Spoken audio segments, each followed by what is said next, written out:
Assalamualaikum teman-teman. Saya Rila Amanda akan membahas tentang ekonomi moneter Islam ke depan. Selamat menonton. Ekonomi moneter Islam ke depan. Ekonomi moneter Islam ke depan memiliki peluang besar untuk menjadi alternatif sistem keuangan yang lebih adil, stabil, dan keberlanjutan. Namun hal ini membutuhkan penguatan literasi, inovasi, instrumen keuangan syariah, dan mendukung kebijakan dari pemerintah dan institusi keuangan Islam.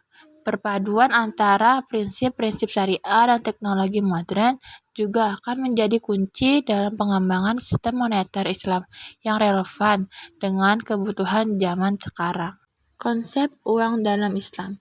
Konsep uang dalam Islam membahas bahwa uang memiliki fungsi sebagai alat tukar dan standar nilai, bukan sebagai komoditi yang dapat diperdagangkan seperti dalam ekonomi konvensional.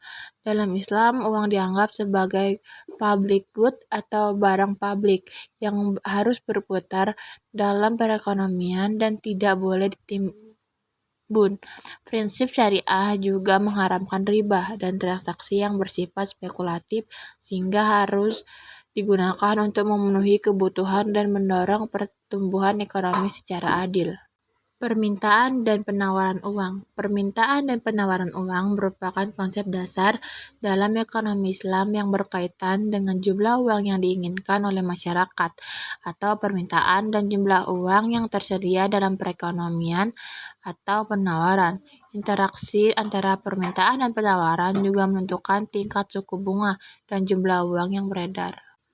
Penerapan uang dalam sistem moneter Islam. Yang pertama, alat tukar. Mempermudah pertukaran barang dan jasa bukan untuk diperjualbelikan atau menghasilkan bunga. 2. Alat ukur nilai. Menilai dan membandingkan nilai barang atau jasa secara adil. 3. Menyimpan nilai. Menjaga kekayaan selama nilainya stabil dan tidak disalahgunakan. 4. Standar pembayaran tertentu. Digunakan dalam transaksi kredit sesuai prinsip syariah. Pandangan Islam tentang uang. Dalam pandangan Islam, uang memiliki fungsi sebagai alat tukar, satuan hitung, dan penyimpan nilai. Uang harus diperoleh dan digunakan secara halal dan bijak, serta bertujuan untuk kesejahteraan umat.